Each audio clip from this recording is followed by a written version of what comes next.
എൻ്റെ ദൈവമായ കർത്താവേ, എന്നിലൂടെ അങ്ങയുടെ വചനങ്ങൾ കേൾക്കുന്ന എല്ലാ മക്കളുടെയും, പ്രത്യേകിച്ച് അപകടങ്ങളാലും പലതരത്തിലുള്ള രോഗങ്ങളാലും കഷ്ടതയിലായിരിക്കുന്നവർക്ക് സൗഖ്യവും, ഇതര പ്രയാസങ്ങളാലും ദുഃഖങ്ങളാലും ആകുലതകളാലും വലയുന്നവർക്ക് സന്തോഷവും സമാധാനവും കൊടുക്കണമേ എന്ന് താഴ്മയോടെ പ്രാർത്ഥിച്ചുകൊണ്ട് ഇന്നത്തെ ക്ലാസ് ആരംഭിക്കാം.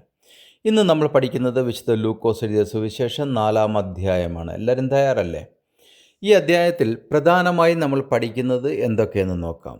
ഈ അധ്യായത്തിൽ ആകെ 44 വചനങ്ങളാണുള്ളത്. 1. യേശുക്രിസ്തുവിന് നേരിടേണ്ടി വന്ന പരീക്ഷ. 2. യേശുക്രിസ്തുവിൻ്റെ ഗലീലയിലെ ശുശ്രൂഷയുടെ ആരംഭം. 3. യേശുക്രിസ്തുവിൻ്റെ നസ്രയത്തിലെ പ്രസംഗം. 4. അശുദ്ധാത്മാവുള്ള മനുഷ്യനെ യേശുക്രിസ്തു സൗഖ്യമാക്കുന്നു. 5. ശിമോൻ്റെ അമ്മായിയമ്മയെയും അനേകം രോഗികളെയും സൗഖ്യമാക്കുന്നത് നമുക്ക് ഈ അധ്യായത്തിൽ കാണാം. ഇത് അതിൻ്റെ ഒരു പ്രത്യേകതയാണ്. അവസാനമായി നമ്മൾ ഈ അധ്യായത്തിൽ പഠിക്കുന്നത് മറ്റുള്ള പട്ടണങ്ങളിലും ദൈവരാജ്യം സുവിശേഷിക്കേണ്ട ചുമതല കർത്താവിനുണ്ടെന്ന് കർത്താവ് പറയുന്നു. ഇനി നമ്മൾ നോക്കുന്നത് ഈ അധ്യായത്തിൻ്റെ പ്രധാന പ്രത്യേകതകൾ എന്തൊക്കെയാണെന്നാണ്. 1. യേശുവിൻ്റെ ദൗത്യ പ്രഖ്യാപനമാണ്. എന്ന് പറഞ്ഞാൽ യേശു ക്രിസ്തു താൻ ചെയ്യേണ്ടത് അല്ലെങ്കിൽ തന്നെ അയച്ചിരിക്കുന്നത് എന്തിനാണെന്ന് ഈ അധ്യായത്തിലൂടെ നമ്മോട് പറയുന്നു. 2. പരിശുദ്ധാത്മാവിൻ്റെ പ്രാധാന്യം. എന്തിനു വേണ്ടിയാണ് പരിശുദ്ധാത്മാവിനെ നമുക്ക് തരുന്നത്? അതിൻ്റെ പ്രാധാന്യം എന്താണ്? ആദ്യകാലത്ത് പ്രവാചകന്മാരിലൂടെ മാത്രം പ്രവർത്തിച്ചിരുന്ന ഈ പരിശുദ്ധാത്മാവ് ഇപ്പോൾ കർത്താവിൽ വിശ്വസിക്കുന്ന നമുക്കും ദൈവം തരുന്നു. കാരണം നമുക്ക് സ്വർഗത്തിലേക്കുള്ള ടിക്കറ്റാണ് ഈ പരിശുദ്ധാത്മാവ്. പരിശുദ്ധാത്മാവ് നമ്മിൽ വസിക്കുന്നില്ല എങ്കിൽ നമ്മൾക്കൊരു കാരണവശാലും സ്വർഗത്തിന് അവകാശിയാകാനോ കർത്താവിൻ്റെ മക്കളാകാനോ കഴിയില്ല. അങ്ങനെ പരിശുദ്ധാത്മാവിനെ നിങ്ങൾക്ക് അനുഭവിച്ചറിയാൻ കഴിയുന്നില്ല എങ്കിൽ നിങ്ങൾ മനസ്സിലാക്കണം, നിങ്ങളുടെ വിശ്വാസത്തിന് എന്തോ പ്രശ്നമുണ്ടെന്ന്. 3. വചനത്തിൻ്റെ ശക്തി. എന്താണ് വചനം? ആ വചനം ഒരു മനുഷ്യനിൽ എങ്ങനെ പ്രവർത്തിക്കുന്നു? നമ്മിലൂടെ പുറപ്പെടുന്ന ദൈവവചനം മറ്റുള്ള മനുഷ്യരിൽ എങ്ങനെയാണ് പ്രവർത്തിക്കുന്നത് എന്ന് കർത്താവ് ഈ അധ്യായത്തിലൂടെ നമ്മോട് പറയുന്നു. 4. യേശുവിൻ്റെ അധികാരം. ദൈവപുത്രനും മനുഷ്യനുമായിരിക്കുന്ന കർത്താവ് തനിക്കുള്ള അധികാരങ്ങൾ എന്തൊക്കെയെന്ന് ഈ അധ്യായത്തിൽ നമ്മളോട് സംസാരിക്കുന്നു. 5. സ്വന്തം നാട്ടുകാർ പോലും യേശുവിനെ തള്ളിപ്പറഞ്ഞതാണ് അവസാനമായി നമ്മൾ കാണുന്നത്. ഇത്രയൊക്കെ ആയിട്ടും കർത്താവ് പ്രവർത്തിച്ച അത്ഭുതങ്ങളും അടയാളങ്ങളും സകല മനുഷ്യരും കണ്ടിട്ടും സ്വന്തം നാട്ടിലും ഭവനത്തിലും കർത്താവ് ഒറ്റപ്പെടുന്നതും ഈ അധ്യായത്തിൻ്റെ ഒരു പ്രത്യേകതയാണ്. 1 മുതൽ 2 വരെയുള്ള വചനങ്ങൾ. ഇനി നമുക്ക് അധ്യായത്തിലേക്ക് വന്ന് ഈ വചനങ്ങളൊന്ന് നോക്കാം. യേശു പരിശുദ്ധാത്മാവ് നിറഞ്ഞവനായി യോർദാൻ വിട്ടു മടങ്ങി. ആത്മാവ് അവനെ മരുഭൂമിയിലേക്ക് നടത്തി. പിശാച് അവനെ 40 ദിവസം പരീക്ഷിച്ചു കൊണ്ടിരുന്നു. ആ ദിവസങ്ങളിൽ അവനൊന്നും ഭക്ഷിച്ചില്ല. അവ കഴിഞ്ഞപ്പോൾ അവന് വിശന്നു. യേശുവിൻ്റെ മരുഭൂമിയിലെ പരീക്ഷണം വളരെ ആഴമുള്ളതും ആത്മീയ അർത്ഥമുള്ളതുമായൊരു സംഭവമാണ് എന്ന് തന്നെ പറയാം. എന്തിനു വേണ്ടിയായിരുന്നു കർത്താവിൻ്റെ ഈ പരീക്ഷ? എന്തിന് യേശു പരീക്ഷിക്കപ്പെട്ടു എന്ന് ചോദിച്ചാൽ അതിനുത്തരം മനുഷ്യരായ നമ്മെപ്പോലെ എല്ലാം അനുഭവിക്കാനായി വചനമായിരുന്ന യേശു മനുഷ്യരൂപമെടുത്തു ഈ ഭൂമിയിൽ വന്നു. അതുകൊണ്ട് തന്നെ മനുഷ്യർ നേരിടുന്ന വിശപ്പ്, ബലഹീനത, പരീക്ഷണം എന്നിവ അവൻ അനുഭവിച്ചു. എബ്രായർക്കെഴുതിയ ലേഖനത്തിൽ വിശുദ്ധ പൗലോസ്ലീഹ പറയുന്നത് ഇങ്ങനെയാണ്: നമ്മുടെ ബലഹീനതകളിൽ സഹതാപം കാണിപ്പാൻ കഴിയാത്തവനല്ല, പാപമൊഴികെ സർവ്വത്തിലും നമുക്ക് തുല്യമായി പരീക്ഷിക്കപ്പെട്ടവൻ അത്രയേ നമുക്കുള്ളത്. എബ്രായർ 4:15 ഞാൻ വായിച്ചത്. അതുകൊണ്ട് തന്നെ നമ്മുടെ ബലഹീനതകൾ നമ്മൾ അനുഭവിക്കുന്ന അതേ അളവിലും തൂക്കത്തിലും കർത്താവിന് മനസ്സിലാക്കാൻ വളരെ പെട്ടെന്ന് കഴിയും എന്നതാണ് നമ്മുടെ ആശ്വാസം. യേശു നമ്മെ മനസ്സിലാക്കുന്ന രക്ഷകനാണെന്ന് ഇത് കാണിക്കുന്നു. 2. ആദ്യ മനുഷ്യനായ ആദം തോറ്റിടത്ത് അവസാന ആദമായ യേശു ക്രിസ്തു വിജയിച്ചു എന്നതാണ് സത്യം. യേശു മരുഭൂമിയിൽ പിശാചിനെ ജയിച്ചു.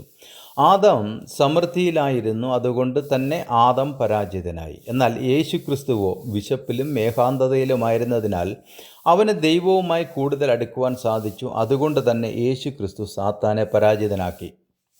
3. കർത്താവ് തൻ്റെ പ്രവൃത്തി ആരംഭിക്കുന്നതിന് മുൻപ് തന്നെ ദൈവം ഈ പരീക്ഷയിലൂടെ കർത്താവിനെ ആത്മീയമായി ഒരുക്കിയെടുത്തു എന്നതാണ് നമ്മൾ ഈ പരീക്ഷയിൽ കാണുന്നത്. മറ്റൊരു രീതിയിൽ പറഞ്ഞാൽ ശുശ്രൂഷ ആരംഭിക്കുന്നതിന് മുമ്പുള്ള ആത്മീയ ഒരുക്കം. മരുഭൂമി പലപ്പോഴും ബൈബിളിൽ തയ്യാറെടുപ്പിൻ്റെ സ്ഥലമായിട്ടാണ് നമ്മൾ കാണുന്നത്. മോശ, ഏലിയാവ്, യോഹന്നാൻ സ്നാപകൻ എന്നിവരെ നമ്മൾ പഠിക്കുകയാണെങ്കിൽ ഒരു കാര്യം നമുക്ക് മനസ്സിലാവും: മരുഭൂമി ഏകാന്തതയുടെയും ആത്മീയ പരിശീലനത്തിൻ്റെയും ഒരു നിർജ്ജന സ്ഥലമാണെന്ന്. മറ്റു രീതിയിൽ പറഞ്ഞാൽ പൊതു ശുശ്രൂഷയ്ക്ക് മുമ്പുള്ള പരീക്ഷണശാല എന്ന് നമുക്ക് വിളിക്കാം. 4. പിശാചിൻ്റെ പ്രലോഭനങ്ങളെ എങ്ങനെ അതിജീവിക്കാമെന്ന് കാണിക്കുന്നതിനായി യേശു ക്രിസ്തു ഓരോ പരീക്ഷണത്തിനും ദൈവവചനത്തിലൂടെ മറുപടി പറയുന്നത് നമുക്കിതിൽ വ്യക്തമാണ്. ഇന്നത്തെ പുരോഹിതന്മാർ പറയുന്നത് പോലെ കൊന്ത കയ്യിലെടുത്തോ 10 നന്മ നിറഞ്ഞ മറിയം ചൊല്ലിയോ അല്ല സാത്താനെ നേരിടുക, മറിച്ച് ശക്തിയുള്ള ദൈവത്തിൻ്റെ വചനങ്ങളാണ് സാത്താനെ അതിജീവിക്കാനുള്ള ഏക മാർഗമെന്ന് കർത്താവ് നമുക്ക് കാണിച്ചു തരുന്നു.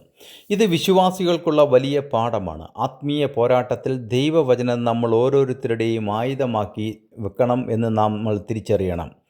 പരീക്ഷണം വരുന്നത് പാപമല്ല, അതിൽ വീഴുന്നതാണ് പാപം. ഇനി ആർക്കു വേണ്ടിയായിരുന്നു കർത്താവ് ഇങ്ങനെ പരീക്ഷിക്കപ്പെട്ടതെന്ന് നോക്കാം. 1. നമ്മുടെ രക്ഷയ്ക്കായി കർത്താവ് പരീക്ഷിക്കപ്പെട്ടു. യേശു മനുഷ്യരാശിയുടെ പ്രതിനിധിയായിരുന്നു. അതുകൊണ്ട് തന്നെ കർത്താവിൻ്റെ ജയം നമ്മുടെ ആത്മീയ വിജയത്തിൻ്റെ അടിസ്ഥാനമായി തീർന്നു എന്ന് നമ്മൾ തിരിച്ചറിയണം. 2. കർത്താവിൻ്റെ ഈ പരീക്ഷ നമ്മുടെ വിശ്വാസത്തിൻ്റെ ശക്തിയെ വർദ്ധിപ്പിക്കുന്നു. നാം പരീക്ഷണങ്ങളിൽ വീഴുമ്പോൾ യേശു നമ്മെ സഹായിക്കാൻ കഴിവുള്ളവനാണെന്ന് നമ്മൾ തിരിച്ചറിയുകയും നമ്മൾ കർത്താവിൽ അഭയം പ്രാപിക്കുകയുമാണ് വേണ്ടത്. കാരണം അവനും പരീക്ഷിക്കപ്പെട്ടു. എന്നാൽ ചിലർ കൊന്ത കയ്യിലേന്തി മാനുഷിക പ്രാർത്ഥനയിൽ മുഴുകാറുണ്ട്.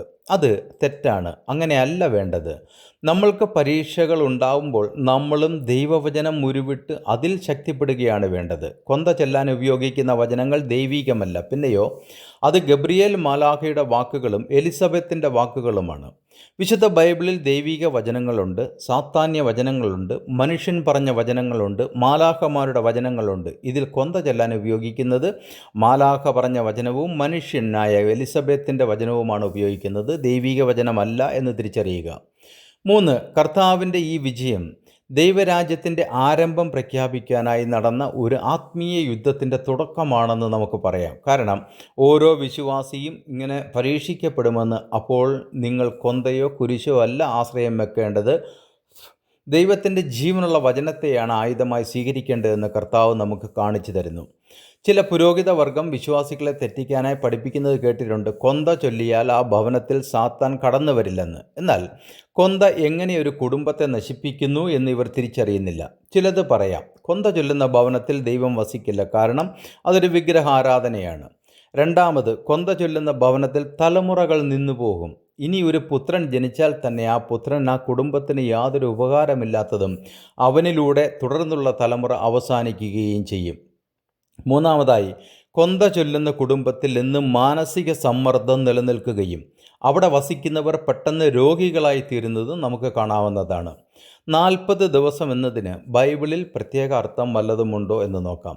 വിശുദ്ധ ബൈബിൾ നമ്മെ പഠിപ്പിക്കുന്നത് 40 പരീക്ഷണത്തിൻ്റെയും ഒരുക്കത്തിൻ്റെയും ഒരു സംഖ്യയായിട്ടാണ്. ഏലിയ 40 ദിവസം യാത്ര ചെയ്തു. 40 പകലും 40 രാവും ദൈവത്തിൻ്റെ പർവ്വതമായ ഹോരേബോളം നടന്നു. 1 രാജാക്കന്മാർ 19:8 ഞാൻ വായിച്ചത്. സംഖ്യാപുസ്തകം 14:33 നമ്മൾ വായിക്കുന്നത് ഇങ്ങനെയാണ്: നിങ്ങളുടെ മക്കൾ മരുഭൂമിയിൽ 40 സംവത്സരം ഇടയരായി സഞ്ചരിച്ച് നിങ്ങളുടെ പാതിവൃത്യഭംഗം വഹിക്കും. ചുരുക്കത്തിൽ യേശു പരീക്ഷിക്കപ്പെട്ടത് പിശാചിനെ ജയിക്കാൻ, രക്ഷയുടെ വഴി തുറക്കാൻ, വിശ്വാസികൾക്ക് മാതൃകയാക്കാൻ, ദൈവരാജ്യത്തിൻ്റെ ശക്തി വെളിപ്പെടുത്താൻ. ഇതിനൊക്കെയായിരുന്നു യേശു ക്രിസ്തു പരീക്ഷിക്കപ്പെട്ടത്. ഇപ്പോൾ നിങ്ങൾക്ക് മനസ്സിലായി കാണുമല്ലോ. ഇന്നത്തെ ക്ലാസ് ഇവിടെ അവസാനിക്കുന്നു. അടുത്ത ക്ലാസ്സിൽ വീണ്ടും കാണുന്നതിനായി കർത്താവായ യേശു ക്രിസ്തു നമ്മെ ഇവരെ അനുഗ്രഹിക്കുമാറാകട്ടെ എന്ന് പ്രാർത്ഥിച്ചുകൊണ്ട് ബെഞ്ചമിൻ കോശി.